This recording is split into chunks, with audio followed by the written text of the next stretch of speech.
Dan langsung aja kita mulai tekan tombol power dari sekarang.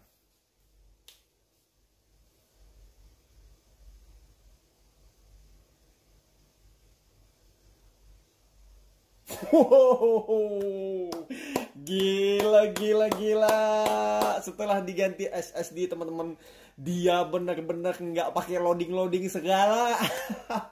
Wow. Yo, semuanya, ketemu lagi sama gue Budi Pramudia on Newbie Fresh Hobby. Dan seperti biasa teman-teman, hari ini kita ada barang baru lagi. Yang sekarang ini gue mau ajak kalian semua untuk sama-sama unboxing dan juga sedikit review untuk barang ini. Tapi sebelumnya teman-teman, subscribe dulu dong.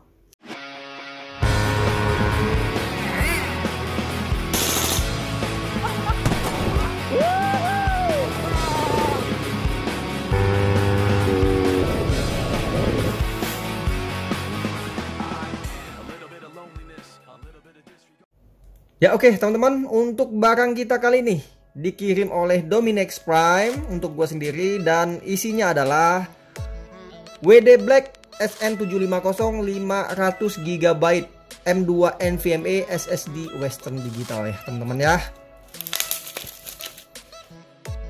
Oke, jadi seperti ini penampakannya teman-teman. WD Black SN750, dan untuk harga dari SSD ini teman-teman, dia jatuh di harga 1.250.000 ya teman-teman. Di sini ada speknya 3430 MB per second ya. Rate. Kalau write-nya lebih rendah lagi biasa. Seperti ini penampakannya. Dan langsung aja kita buka teman-teman. Pastikan kalau kalian beli mesti segelnya seperti ini ya, masih bener-bener belum dibuka. Ya oke, seperti ini penampakannya teman-teman. Jadi kita dapat satu unit SSD 500 GB beserta dengan manual instruction di sini ya. Oke, langsung aja.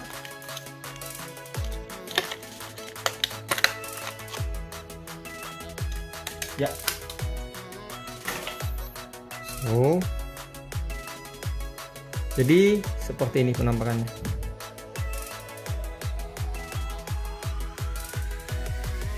Oke teman-teman, sekarang kita akan langsung masang SSD ini untuk mengupgrade laptop Acer E5 475G yang ada di sini teman-teman.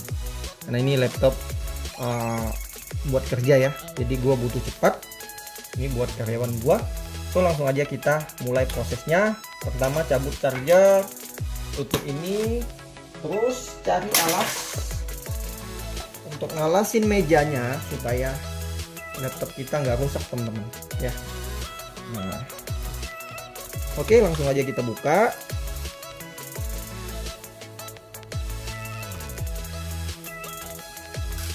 Untuk ngebukanya, tutup ini kita tinggal tarik ke belakang ya teman-teman sedikit. Nah seperti itu baru diangkat. Nah jadi seperti ini penampakannya untuk laptop ini teman-teman. Dia udah di-upgrade ya sama gua kemarin. Untuk RAM-nya udah jadi 8 GB ya teman-teman. Untuk hard disk masih bawaan original, makanya kita sekarang mau pasang SSD untuk sistem operasi biar lebih kencang ya.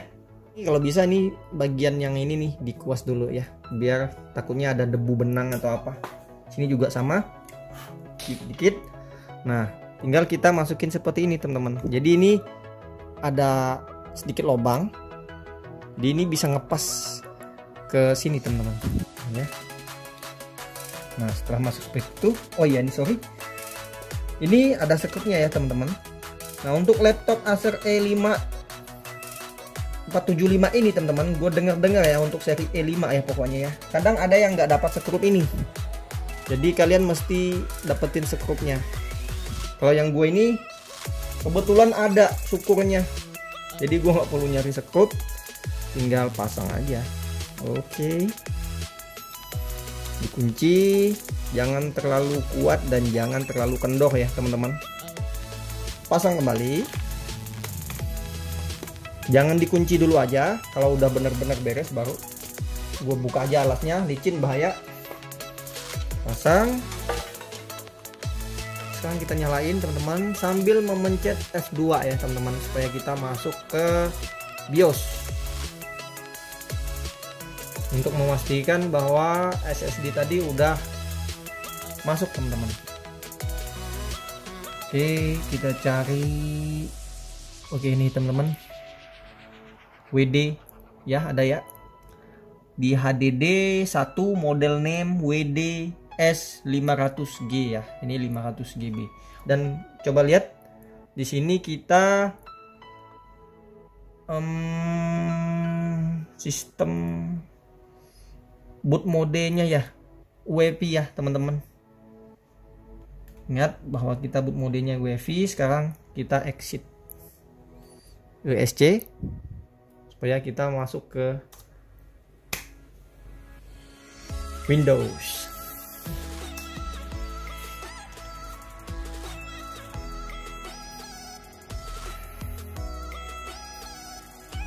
Ya, jadi setelah kita memasang atau menginstal SSD, yang pertama kita setelah ngecek di BIOS tadi ya, kita masuk ke sini teman-teman, ke Windows, terus klik kanan ya teman-teman.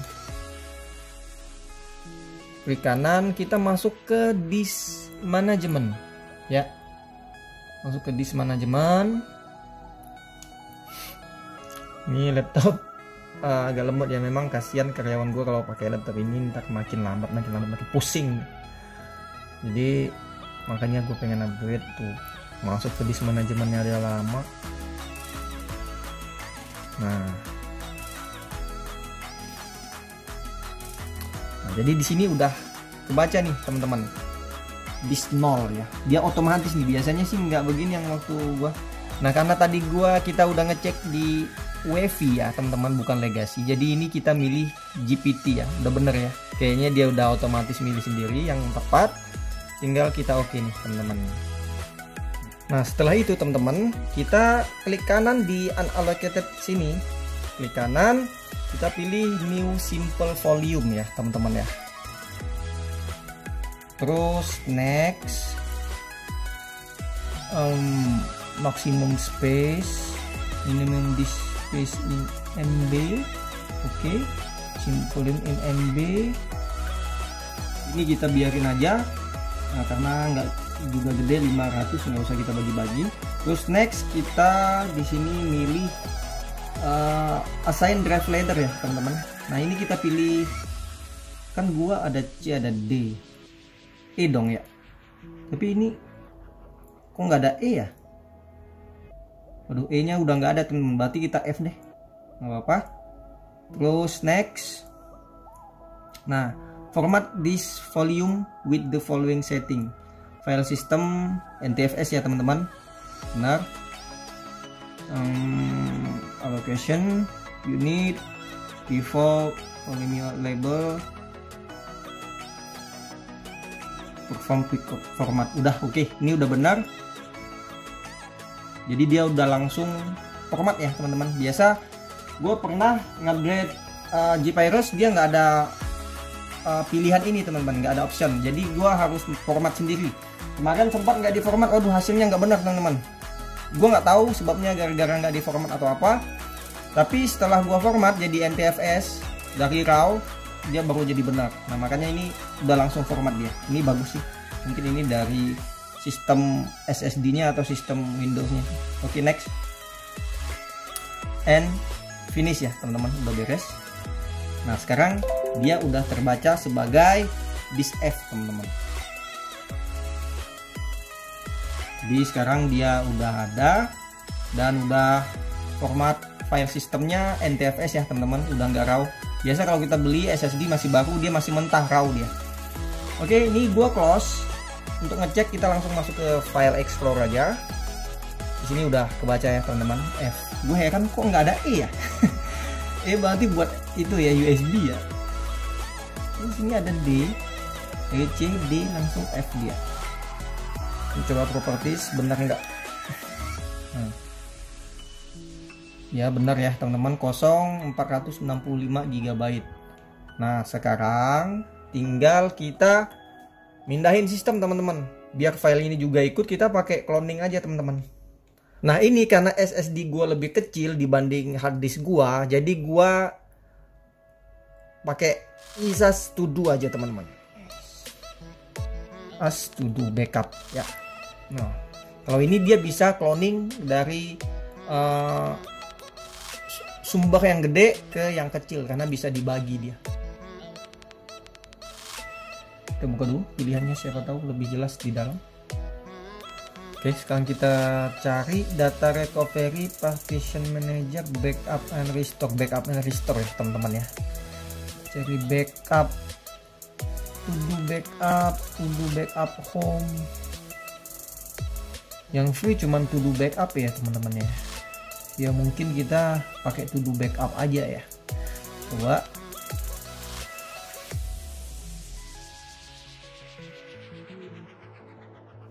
Wah, sekarang dikunci nih. Cloning sistem udah nggak bisa, harus pakai yang bayar. Waduh teman-teman, ini berhubung karena ISAS to-do-nya yang versi free ini udah dikunci ya teman-temannya untuk cloning sistemnya. Jadi cuman bisa yang cloning doang. Jadi ini terpaksa gua download yang versi berbayar nih teman-teman. Ini yang versi 12,8 ya. Nah nanti kalian kalau pengen yang free coba download yang versi 12.0-nya, mungkin masih bisa yang cloning system. Ini karena gue sering pakai sih nggak apa-apa, gue download aja ini. Oke teman-teman, ini kita udah nyoba selesai ya downloadnya ya untuk yang berbayar. Sekarang kita klik ini untuk install. Nah,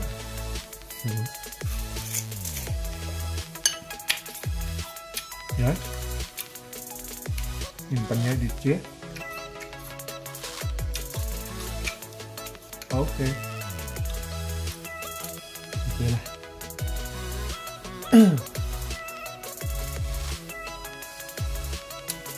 Oke, udah selesai. Finish.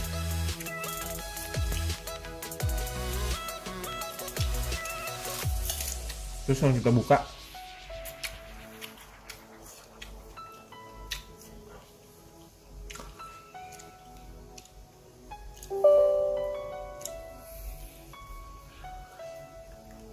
Jadi ini yang versi 12,8 ya.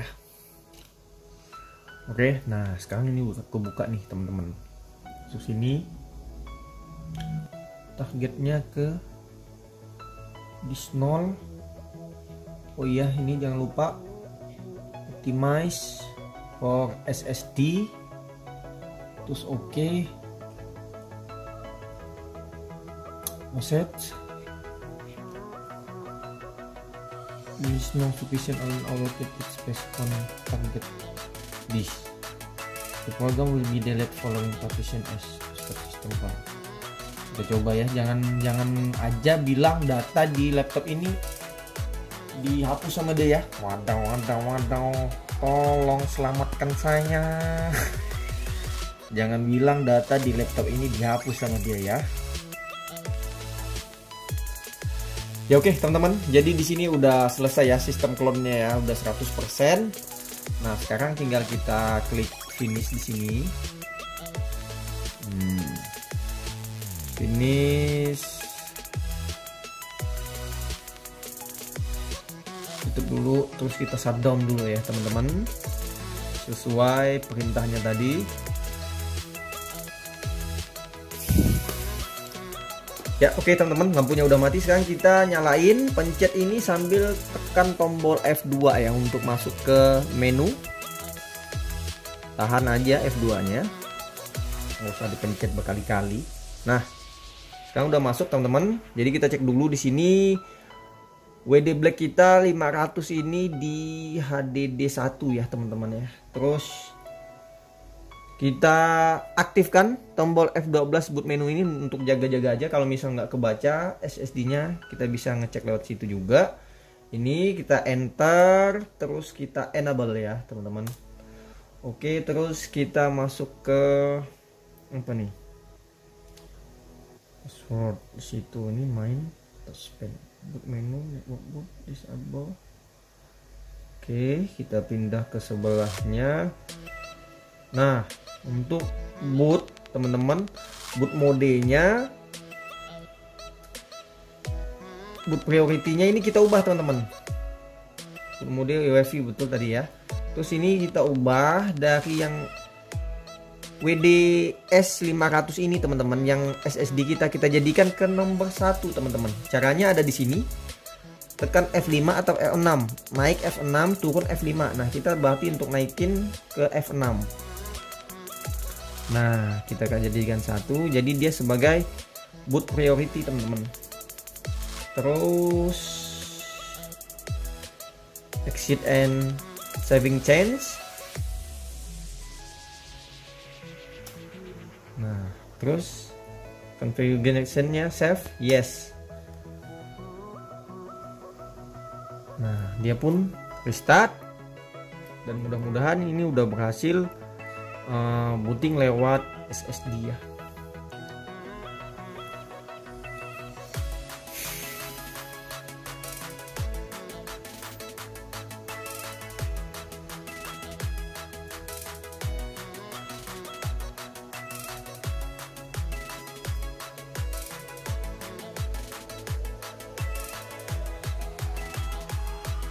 Masih tetap berasa lambat teman-teman.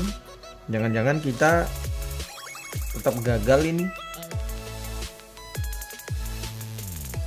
Mungkin ada problemnya di laptop ya teman-teman. Kemarin gua ngurusin Asus ya, G-Pyros juga, itu gampang banget. Kemarin gua pakai Seagate wajar sama ini, cuman nggak ada masalah, gampang aja gitu. Ini kan laptop lama nih, masih belum musim-musimnya SSD, tapi memang udah ada SSD nya sih, udah musim sih sebenarnya. Cuman waktu itu ya belum seheboh sekarang sih SSD. Jadi ini pun sebenarnya belum, udah model M2 ya, udah M2 sih. Tapi heran nih kenapa ada masalah kita. Oke, ini gua coba masuk dulu.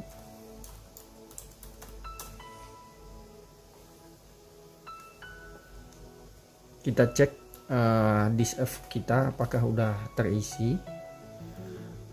Tadi kan kita cloning tuh, berarti kan sistem Windows udah ada di disk F. Kita coba cek di disk F.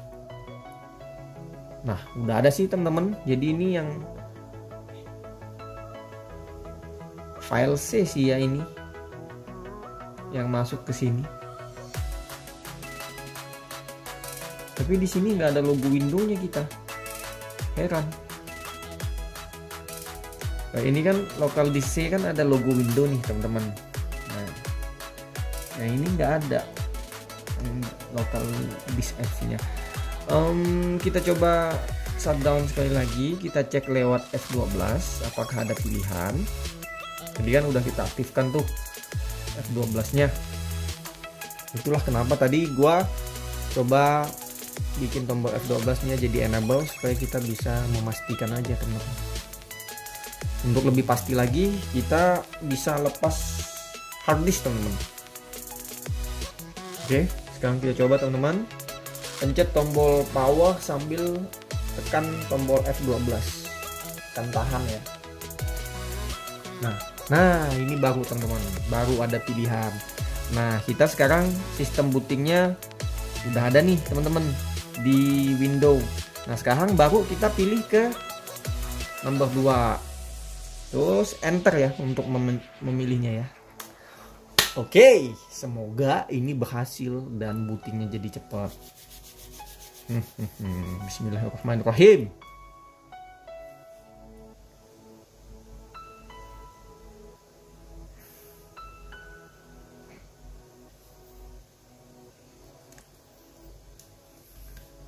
Jadi ini sebenarnya laptop ini teman-teman, kemampuannya juga percuma. Kalau kita pakai SSD yang super cepat pun juga percuma, karena dia speknya itu cuman support untuk NVMe 30x2 ya kalau nggak salah ya, gua lupa juga sih. Jadi kalau misal kita gunakan SSD yang super cepat pun dia tetap akan berjalan maksimal seperti di NVMe 30 kali 2 ya teman-teman. Oke, ini lebih cepat sih.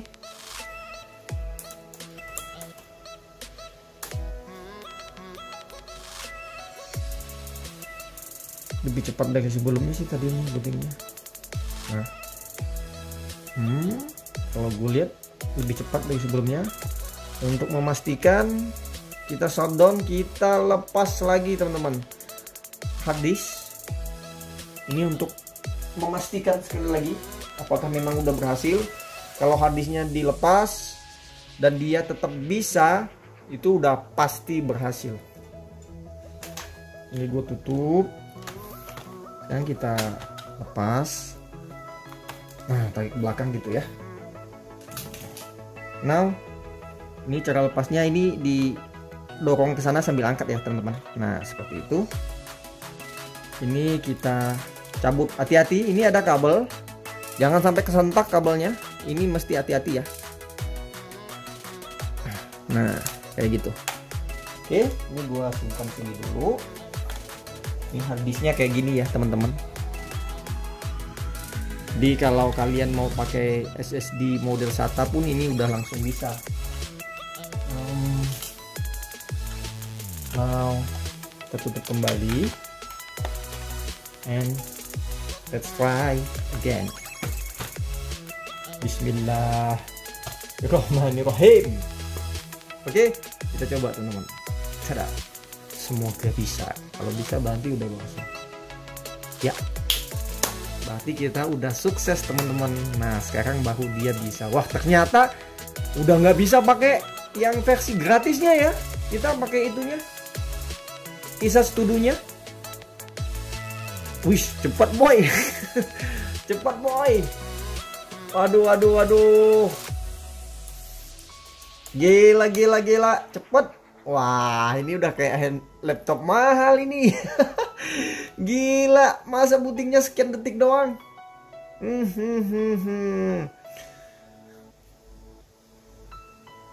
Wah, ini gue dapat hasil yang lebih bagus berarti ya. Karena kemarin ada yang ngupgrade laptop yang speknya ya kurang lebih kayak gini, dia bootingnya tetap lama teman-teman, sampai tetap butuh 20 detik ke atas gitu. Kok ini gua cepet banget ya? Wah, mantep ini. Kita coba sekali lagi, kita bandingkan saat kita booting sebelum mengganti harddisk ke SSD dengan yang sesudah. Oke teman-teman, sekarang kita coba bandingin gimana kecepatan booting laptop ini sebelum diganti ke SSD dengan sesudah teman-teman. Ini kondisinya sama-sama tercolok casnya, dan langsung aja kita mulai tekan tombol power dari sekarang.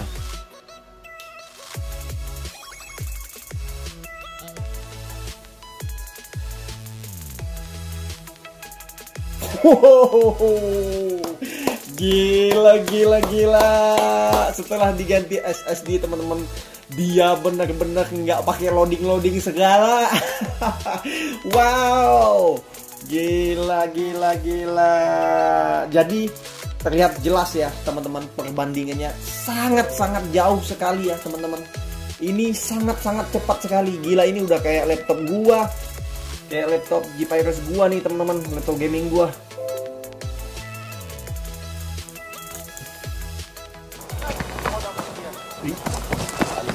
Sein, dass wir am Leben und wohlauf sind.